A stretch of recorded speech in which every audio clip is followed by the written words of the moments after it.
കാറ്റത്തിക്കിൽ കൂടിന്റെ ഇന്നത്തെ എപ്പിസോഡിലേക്ക് എല്ലാവർക്കും സ്വാഗതം. ഭാസ്കരന്റെ വീട്ടിൽ പുതിയ ബാത്റൂം പണിയുന്നതറിഞ്ഞ് കലിതുള്ളി എത്തിയിരിക്കുകയാണ് ലളിതയും ഗംഗാധരനും. ജഡ്ജി അമ്മ വരെ കേസ് വാദിക്കുന്നതിനിടയിൽ ബാത്റൂമിൽ പോവാറില്ലേ, അതുകൊണ്ട് ഒന്നിനും രണ്ടിനും പോകുന്നതിന് ഒരു കോടതിയും എതിർക്കാൻ പോകുന്നില്ല എന്ന് ഭാസ്കരൻ പറയുമ്പോ, ഡാ നിന്നോടല്ലേ ഞാൻ നിർത്താൻ പറഞ്ഞേ എന്ന് ഗംഗാധരൻ പണിക്കാരനെ നോക്കി പറയുന്നുണ്ട്. ഡാ നിന്നോട് ഞാനാ പറഞ്ഞേ ഇറങ്ങിയ നിന്റെ കാല് ഞാൻ തല്ലി ഓടിക്കുന്നു എന്ന് ഭാസ്കരൻ പറയുമ്പോൾ പണിക്കാരനും ഒന്ന് സംശയത്തോടെ നിൽക്കുന്നുണ്ട്. അത് കേട്ട് സുഭാഷും, വല്യച്ച ഞാൻ പറയുന്നതൊന്ന് കേൾക്ക്, ഈ മഴക്കാലം കൂടി ഇങ്ങനെ നിന്ന് പോയാ ഈ വീടിന്റെ മോന്തായ നിലമ്പൊത്തും, അതുകൊണ്ടാ ഞങ്ങൾ ഇതൊക്കെ ചെയ്യുന്നേ എന്ന് സുഭാഷ് പറയുമ്പോൾ, വീണോട്ടടാ അതിന് ഞങ്ങൾക്ക് എന്താ എന്ന് ലളിതയും ദേഷ്യത്തോടെ അവനോടായി പറയുന്നുണ്ട്. വീഴട്ടെ എന്നാ എന്റെ ആഗ്രഹം, അങ്ങനെങ്കിലും നിങ്ങൾ ഈ വീട്ടിൽ നിന്ന് ഒഴിഞ്ഞു പോവല്ലോ എന്ന് ഗംഗാധരൻ പറയുമ്പോൾ, ഏതേ എന്റെ ഏട്ടന്റെ സ്ഥലമാ എന്ന് ലളിതയും പറയുന്നുണ്ട്. എങ്ങനെ, ആരുടെ സ്ഥലമാന്നാ എന്ന് ഭാസ്കരൻ ചോദിക്കുമ്പോൾ, അതെ അതുകൊണ്ടാണല്ലോ കോടതി ഇവിടെ പണിയൊന്നും ചെയ്യരുത് എന്ന് പറഞ്ഞിട്ടുള്ളത് എന്ന് ഗംഗാധരൻ പറയുന്നുണ്ട്. എടപൊട്ട, ഒരു കേസ് വന്ന കോടതി ആദ്യം ചെയ്യുന്നത് അതിന്റെ അർത്ഥം എല്ലാം നിങ്ങളുടേതാണെന്ന് അംഗീകരിച്ച് തന്നു എന്നല്ല. അധികം വർത്താനം പറയാതെ പണി നിർത്താൻ നോക്ക്, അല്ലെങ്കിൽ ഞങ്ങൾ പോലീസ് സ്റ്റേഷനിൽ പോകും എന്ന് ഗംഗാധരൻ പറയുമ്പോൾ, അധികം വരട്ടാൻ നിൽക്കലേ, നിങ്ങൾ പോലീസ് സ്റ്റേഷനിലോ കോടതിയിലോ എങ്ങോട്ട് വേണമെങ്കിലും പോയിക്കോ, ബാക്കി ഞങ്ങൾ നോക്കിക്കോളാം എന്ന് സുധീഷ് പറയുമ്പോൾ, ഉറപ്പാണല്ലോ എന്ന് വല്യച്ഛനും പറയുന്നുണ്ട്. ഉറപ്പാ, നിങ്ങൾ എന്ത് വേണേലും ചെയ്തോ എന്ന് സുധീഷും പറയുന്നുണ്ട്. ഗംഗാധരനും പണിക്കാരെ നോക്കിക്കൊണ്ട്, ദേ ഈ വീട്ടിൽ പണിയെടുത്തത് കൊണ്ട് നിങ്ങളും കോടതി കയറി ഇറങ്ങാൻ പോവാ. കോടതി വിധി പ്രകാരം ഈ വീട് പുതുക്കി പണിയാനോ പെയിന്റ് അടിക്കാനോ മാറ്റി പണിയാനോ നിങ്ങൾക്ക് അവകാശമില്ല. അങ്ങനെയുള്ളപ്പോൾ നിങ്ങൾ എങ്ങനെയാ ഇവിടെ ഒരു ബാത്റൂം കെട്ടി ഓടുമേയുന്നേ എന്ന് എനിക്കറിയണം. കോടതി വിധിയായിട്ട് പോലീസ് സ്റ്റേഷനിൽ പോയാലേ അപ്പൊ തീരുമല്ല, നിങ്ങൾ എല്ലാവരും ലോക്കപ്പിൽ കിടക്കും എന്ന് ഗംഗാധരൻ പറയുമ്പോൾ, ചേട്ടാ ഇവരോടൊന്നും സംസാരിച്ചിട്ട് കാര്യമില്ല, ഇയാളുടെ ആർക്കിടെക്ട് മരുമകൾക്ക് ബാത്റൂം പണിയുന്നത് എനിക്കൊന്ന് കാണണം, നടക്ക് പോലീസ് സ്റ്റേഷനിലേക്ക് എന്ന് പറഞ്ഞ് ലളിത ഗംഗാധരനെയും കൂട്ടി പോലീസ് സ്റ്റേഷനിലേക്ക് പോകാൻ ഒരുങ്ങുമ്പോഴേക്കും ഭാസ്കരനും അവരുടെ പുറകെ ചെന്ന്, ഗംഗാധരോ ലളിത കുഞ്ഞേ എന്ന് വിളിക്കുമ്പോഴേക്കും അവരും തിരിഞ്ഞു നോക്കുന്നുണ്ട്. കോടതി വിധി പ്രകാരം നിങ്ങൾ പറഞ്ഞത് ശരിയാ, ഞങ്ങൾ ചെയ്യുന്നത് വയലേഷനാ, പക്ഷേ വേറൊരു കാര്യം എനിക്ക് നിങ്ങളോട് സംസാരിക്കാനുണ്ട് എന്ന് പറയുമ്പോൾ, എന്ത് എന്ന് ലളിതയും ചോദിക്കുന്നുണ്ട്. അതിപ്പോ എങ്ങനെയാ പിള്ളേരുടെ മുന്നിൽ വെച്ച് പറയാ, നിങ്ങൾ അങ്ങോട്ട് മാറി നിൽക്ക്, ഞാൻ നിങ്ങൾക്ക് പറഞ്ഞു തരാം എന്ന് പറഞ്ഞ് ഭാസ്കരൻ അവരെയും കൂട്ടി കുറച്ചു ദൂരെ മാറി നിൽക്കുന്നുണ്ട്. ബ്രദർ സിസ്റ്റർ, എന്റെ പിള്ളേരെന്തായാലും ഇവിടെയാ ജോലി ചെയ്ത് തീർക്കും, നിങ്ങളപ്പോൾ എന്ത് ചെയ്യും എന്ന് ഭാസ്കരൻ ചോദിക്കുമ്പോൾ, നിനക്ക് ഞങ്ങൾ പറഞ്ഞത് മനസ്സിലായില്ലേ, ഞങ്ങൾ പോലീസ് സ്റ്റേഷനിൽ പോവും എന്നയാളും പറയുന്നുണ്ട്. അപ്പൊ ശരി, നിങ്ങൾ പോലീസ് സ്റ്റേഷനിലേക്ക് പോ, ഞാനേ അപ്പോഴേക്ക് സുനന്ദയുടെ ഭർത്താവിന്റെ വീട്ടിലേക്കും ഒന്ന് പോയിട്ട് വരാം എന്ന് ഭാസ്കരൻ പറയുമ്പോൾ, എന്തിന് എന്ന് ലളിതയും ചോദിക്കുന്നുണ്ട്. അല്ല എനിക്കൊരു കഥ പറയാൻ എന്നയാൾ പറയുമ്പോൾ, എന്ത് കഥ എന്ന് ഗംഗാധരനും ചോദിക്കാണ്. എന്റെ മോന്റെയും സുനന്ദയുടെയും പ്രണയകഥ എന്നയാൾ പറയുമ്പോൾ ലളിതയും ഗംഗാധരനും ഒന്ന് പതറുന്നുണ്ട്. അത് കണ്ട് സുധീഷും, വല്യച്ഛനെന്താ ഇങ്ങനെ പതറുന്നേ എന്ന് സുഭാഷിനോടായി ചോദിക്കുന്നുണ്ട്. കല്യാണത്തിന് മുന്നേ അവൾ എപ്പോഴും എൻ്റെ വീട്ടിൽ വരാറുണ്ടെന്നും കല്യാണ തലേന്ന് അവൾ വീട്ടിൽ നിന്നും ഇറങ്ങി ഞങ്ങളുടെ വീട്ടിലേക്ക് വന്നെന്നും എൻ്റെ മോനെ തന്നെ കെട്ടണമെന്ന് പിടിച്ച് പിടിയാളെ വാശി പിടിച്ച് നിന്നെന്നും പിന്നെ അവളുടെ അച്ഛനും അമ്മയും വന്ന് കരഞ്ഞ് കാല് പിടിച്ചിട്ടാ എൻ്റെ മോൻ അവളെ പോകാൻ സമ്മതിച്ചത് എന്നും കല്യാണത്തിന്റെ അന്ന് അവനുണ്ട് ചോറ് എൻ്റെ മോൻ ഉപേക്ഷിച്ചതാണെന്നും ഞാൻ അവനോട് പറയട്ടെ എന്ന് ഭാസ്കരൻ ചോദിക്കുമ്പോൾ ലളിതയും ഒരു ഞെട്ടലോടെ, അയ്യോ ചതിക്കല്ലേ, അങ്ങനെയൊന്നും പറയല്ലേ എന്ന് ഭാസ്കരനോടായി പറയുന്നുണ്ട്. ഒരു പെൺകുട്ടിയുടെ ജീവിതം വെച്ചിട്ടാണ് നീ കളിക്കുന്നേ എന്ന് ഗംഗാധരനും ദേഷ്യത്തോടെ ഭാസ്കരനോട് പറയുമ്പോൾ, അതുപോലെ ഒരു പെൺകുട്ടിയുടെ ജീവിതം ഈ വീട്ടിലുണ്ട്, അതുകൊണ്ടാണ് ഞങ്ങൾ ഇതൊക്കെ ചെയ്യുന്നേ. പിന്നെ നിങ്ങളുടെ മോള് പോകുമ്പോൾ അവളുടെ വീടിന്റെ സ്ഥലവും അഡ്രസ്സും ഒക്കെ കൃത്യമായി പറഞ്ഞു തന്നിട്ടാ പോയത്. അപ്പൊ എങ്ങനാ നിങ്ങൾ പോലീസ് സ്റ്റേഷനിലേക്ക് പോകുമല്ലേ? ഭാസ്കരൻ ചെയ്യുമെന്ന് പറഞ്ഞാൽ ചെയ്യുമെന്ന് നിങ്ങൾക്കറിയാം. കല്യാണം കഴിഞ്ഞ് ഒരു മാസം പോലും ആവാത്ത പെണ്ണ് വീട്ടിൽ വന്ന് മുടക്കച്ചരക്കായി ഇരിക്കുന്നു എന്ന് നാട്ടുകാരെ കൊണ്ട് പറയിക്കണോ എന്നും ഭാസ്കരൻ ചോദിക്കുന്നത് കേട്ട്, എടോ മഹാഭാബി എന്ന് ലളിതയും ദേഷ്യത്തോടെ വിളിക്കുന്നുണ്ട്. അപ്പോൾ ഇവിടെ വന്ന് ചെയ്യുന്നത് മഹാഭാബൊന്നല്ലേ പൂതനെ എന്ന് ഭാസ്കരനും ചോദിക്കാണ്. അതൊക്കെ കേട്ട് ലളിതയും, എന്തെങ്കിലും ആവട്ടെ നാശം പിടിക്കാൻ നമുക്ക് പോവാൻ ഗംഗേട്ടാ എന്ന് പറഞ്ഞ് ഗംഗാധരന്റെ കൈ പിടിച്ച് പോകാൻ ഒരുങ്ങുമ്പോഴേക്കും ഭാസ്കരനും അവരെ തടഞ്ഞുകൊണ്ട്, ദേ ആ പണിക്കാരി പിള്ളേരൊക്കെ ആകെ പേടിച്ചിരിക്കുക, അവരോട് പണി തുടങ്ങിക്കൊള്ളാൻ പറഞ്ഞിട്ട് പോയാൽ മതി എന്നയാൾ പറയുമ്പോൾ ഭാസ്കരനും ഗംഗാധരനെ ചേർത്ത് പിടിച്ചുകൊണ്ട്, ഡാ പണിക്കാരി പിള്ളേരെ ഇങ്ങോട്ട് നോക്കിയേ, വല്യച്ഛൻ എന്തോ പറയാനുണ്ടെന്ന്, നിങ്ങളോട് പണി തുടങ്ങിക്കൊള്ളാൻ പറയുന്നതാ എന്ന് പറഞ്ഞ് ഗംഗാധരനെ ചേർത്ത് പിടിക്കുമ്പോൾ ഗംഗാധരനും കൈവീശിക്കൊണ്ട് പണി തുടങ്ങിക്കൊള്ളാൻ അവരോടായി പറയുന്നുണ്ട്. എന്നാ വിട്ടോ എന്ന് ഭാസ്കരൻ പറയുമ്പോൾ ലളിതയും ഗംഗാധരനും അവിടെ നിന്ന് നടന്നു പോകുന്നുണ്ട്. എന്താ സംഭവിക്കുന്നത് എന്നറിയാതെ പരസ്പരം നോക്കി നിൽക്കാണ് സുഭാഷും സുധീഷും. ഭാസ്കരനും അവരുടെ അടുത്തേക്ക് വന്ന്, ഡാ പിള്ളേരെ പണി തുടങ്ങിക്കോ, ഇനി അവര് വരില്ല എന്നും പറഞ്ഞുകൊണ്ട് പണിക്കാരെ നോക്കിക്കൊണ്ട്, പ്രോബ്ലം സോൾവ്ഡ് ഖതമാകയ എന്നും പറഞ്ഞ് ഉമ്മർത്ത് പോയിരിക്കുന്നുണ്ട്. ഹരീഷും സുധീഷിനെ നോക്കിക്കൊണ്ട് സംശയത്തോടെ, എന്തൊക്കെയായി നടക്കണേ എന്ന് ചോദിക്കുമ്പോൾ, എനിക്കൊരു പിടിയും കിട്ടുന്നില്ലടാ എന്ന് സുധീഷും പറയുന്നുണ്ട്. ഭയ്യ പണി തുടങ്ങിയാലോ അവിനാശ് ചോദിക്കുമ്പോൾ, എന്താ സംശയം, ബായി തുടങ്ങിക്കോ എന്ന് സുധീഷും പറയുന്നുണ്ട്. അവിനാശും സന്തോഷത്തോടെ വീടിന്റെ പുറകുവശത്തേക്ക് പോവാണ്. അവിടെ ഓഫീസിൽ ആ ഡിസൈനും വെച്ച് ടെൻഷനോടെ അത് നോക്കിയിരിക്കുകയാണ് നിധി. ദിവ്യയും അങ്ങോട്ട് വന്ന് കുറെ നേരമായാലോ ഇത് നോക്കിയിരിക്കുന്നു, എന്തു പറ്റി എന്ന് നിധിയോടായി ചോദിക്കുന്നുണ്ട്. ആദ്യം തന്നെ ഇങ്ങനെ പറ്റിപ്പോയല്ലോ എന്നോർക്കുമഴ എന്ന് നിധി ടെൻഷനോടെ പറയുമ്പോൾ അതൊന്നും സാരമില്ല, ട്രെയിനിങ്ങിന്റെ ഭാഗമായിട്ട് കണ്ടാൽ മതി എന്ന് ദിവ്യയും പറയുന്നുണ്ട്. എനിക്ക് കോൺഫിഡൻസ് കൂടിപ്പോയി എന്ന് നിധി പറയുമ്പോൾ കോൺഫിഡൻസ് വേണം നിധിക്ക് വേണ്ടത് പ്രാക്ടീസ് ഉണ്ടെങ്കിലേ പ്രാക്ടിക്കൽ നോളജ് ഉണ്ടാവും, എല്ലാം ശരിയാവും. സിദ്ധാർത്ഥ സാർ പറയുന്ന ഒരു കാര്യമുണ്ട്, ഒരിക്കലും തെറ്റിക്കാത്തവരിൽ നിന്ന് ഒരത്ഭുതവും ഉണ്ടാവില്ല എന്ന്. അഡ്വഞ്ചറസ് ആയി ചിന്തിക്കുന്നവർക്ക് തെറ്റുപറ്റും, തെറ്റ് തിരുത്തി മുന്നോട്ട് പോകുമ്പോഴാ ജയം ഉണ്ടാവുക എന്നവൾ പറയുന്നത് കേട്ട് നിധിയും ആശ്വാസത്തോടെ അവളെ നോക്കിയൊന്ന് ചിരിക്കുന്നുണ്ട്. അവിടെ വീടിന്റെ പുറകുവശത്തേക്ക് നടന്നു വരികയാണ് സുഭാഷും കൂട്ടരും. സുധീഷ് സുഭാഷിനോട്, സുഭാഷ് ഏട്ടാ ഈ പണി എത്ര ദിവസത്തിനുള്ളിൽ തീരും എന്ന് ചോദിക്കുമ്പോൾ, നീ രാവിലെ തൊട്ട് ചോദിക്കുന്നുണ്ടല്ലോ, തീരുമ്പോ തീരും എന്ന് സുഭാഷും പറയാണ്.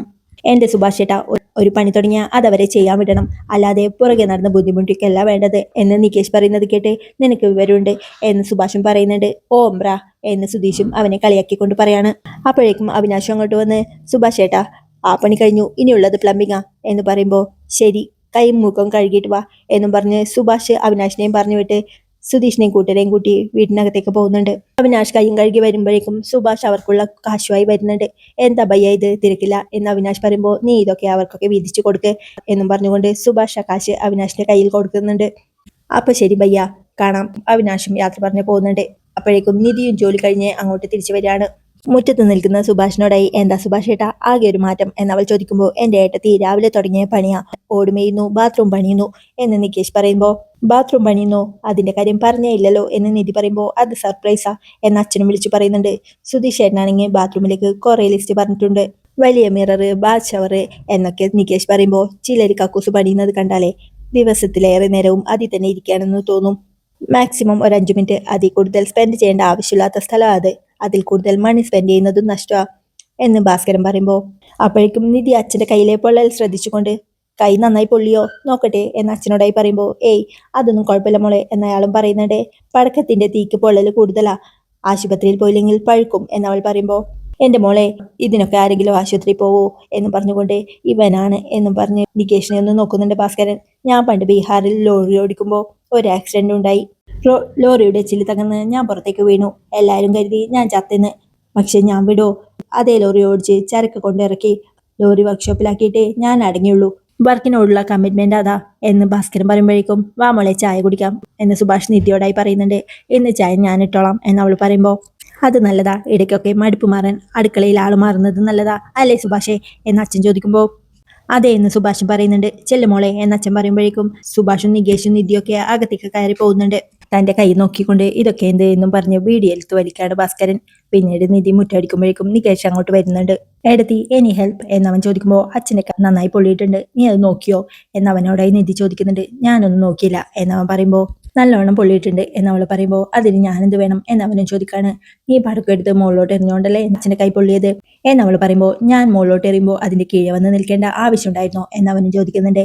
നിന്റെ ശ്രദ്ധക്കുറവ് കൊണ്ടുകൂടിയല്ലേ നികേഷേ അത് സംഭവിച്ചത് എന്നവൾ പറയുമ്പോൾ, അതിന് ഞാനെന്ത് ചെയ്യും, ഷെടാ മനഃപൂർവ്വം പടക്കെടുത്ത് എറിഞ്ഞൊന്നല്ലോ എന്നവൻ പറയുമ്പോൾ, അങ്ങനെ ഞാനും പറഞ്ഞില്ല, അറിയാതെ പറ്റിയതാ അച്ഛാ, സോറി എന്നൊന്ന് പറഞ്ഞൂടെ നിനക്ക് എന്ന് നിധി ചോദിക്കുമ്പോൾ, ഞാൻ അങ്ങേരോട് സോറി പറയാം, നടന്നത് തന്നെ എന്ന് നികേഷും പറയുന്നുണ്ട്. നീ അങ്ങനെ ചെയ്തോണ്ടാ അച്ഛനെ കൈ പൊള്ളിയത്, നമുക്ക് ഇഷ്ടപ്പെട്ട ആളാണെങ്കിലും അല്ലെങ്കിലും നമ്മൾ കാരണം ഒരാപത്ത് വന്നാൽ നമ്മൾ അത് പോയി ചോദിക്കണം, നമ്മൾ കാരണം എന്തെങ്കിലും പറ്റിയിട്ടുണ്ടെങ്കിൽ സോറി പറയും വേണം എന്ന് നിധി പറയുമ്പോൾ, ഞാൻ എന്തിനാ അങ്ങേരോട് സോറി പറയുന്നേ, റോഡിൽ കാണുന്ന ഒരാളെ പോലെ എനിക്ക് അയാളെ തോന്നിയിട്ടുള്ളൂ.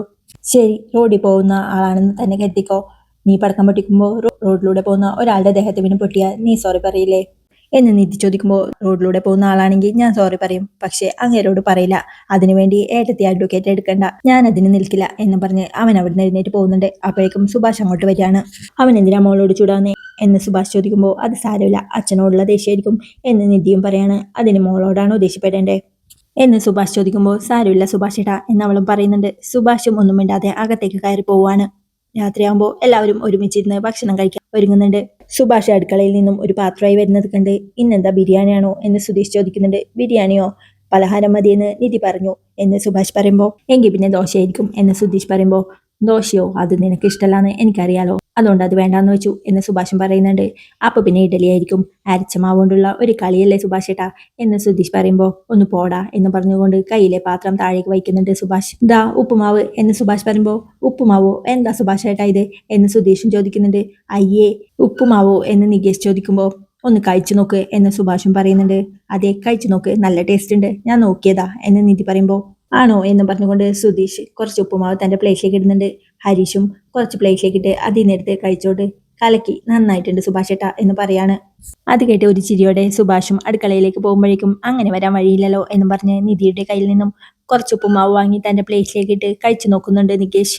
ആഹാ, കൊള്ളാലോ, ഇത് ഞാൻ പ്രതീക്ഷിച്ചില്ല എന്നും പറഞ്ഞ് നികേഷും വീണ്ടും ഉപ്പുമാവ് എടുത്ത് കഴിക്കുന്നുണ്ട്.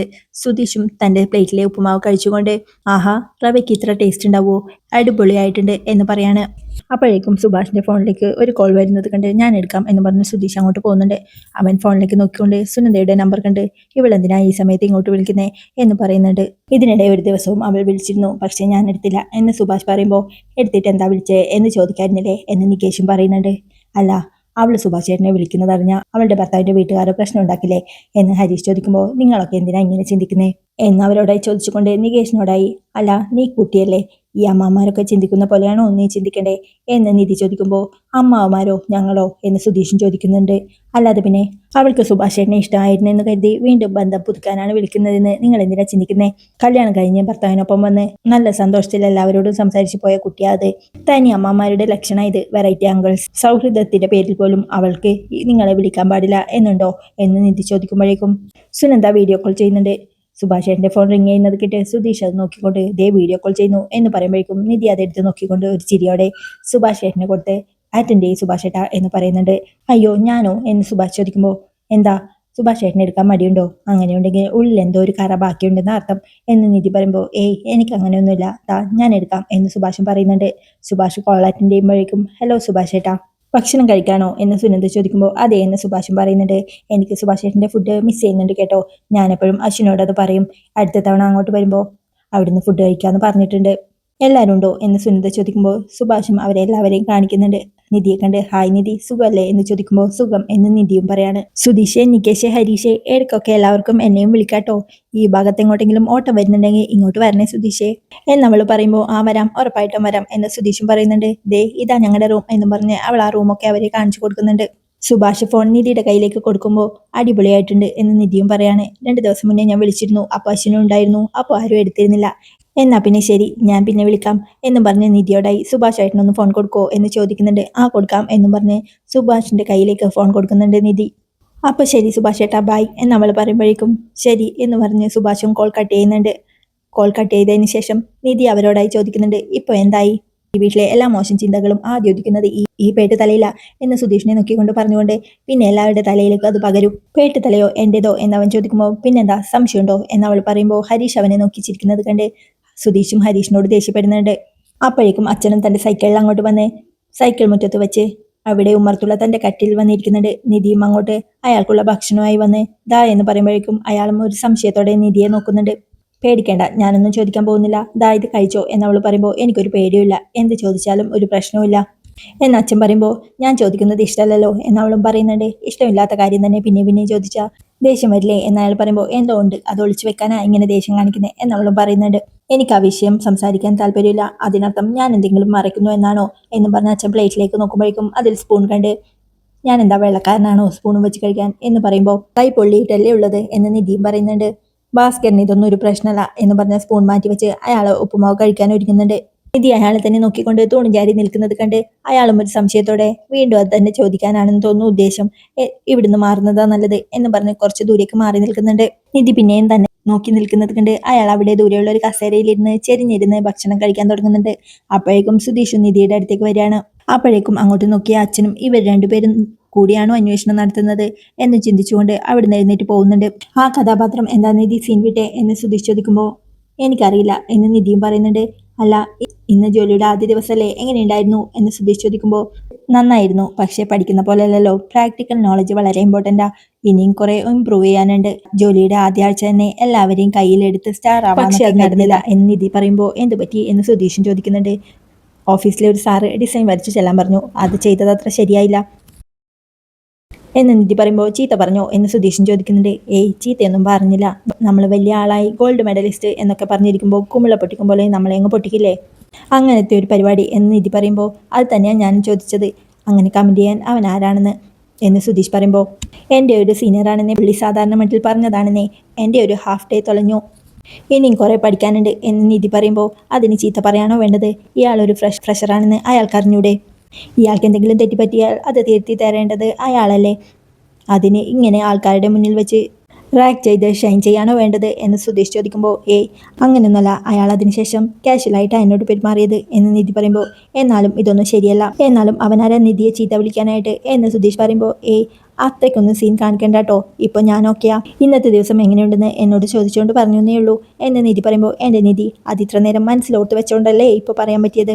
അത് എത്രത്തോളം ഹേർട്ടായിട്ടുണ്ടെന്ന് എനിക്ക് ഊഹിക്കാവുന്നതേ ഉള്ളൂ എന്ന് സുധീഷ് പറയുമ്പോൾ, ഹേർട്ടായിട്ടൊന്നുമില്ല, ഇനി അങ്ങനെ സംഭവിക്കാതിരിക്കാൻ എന്താ ചെയ്യേണ്ടതെന്നാണ് ഞാനിപ്പോൾ ആലോചിക്കുന്നത് എന്നും പറഞ്ഞ് നിധി അകത്തേക്ക് കയറി പോകുമ്പോഴേക്കും അതിനെപ്പറ്റി തന്നെ ആലോചിച്ച് നിൽക്കുന്ന സുധീഷിനെ കാണിച്ചുകൊണ്ടാണ് ഇന്നത്തെ എപ്പിസോഡ് അവസാനിക്കുന്നത്. ഈ കിളിക്കൂടിൻ്റെ ബാക്കി വിശേഷങ്ങളുമായി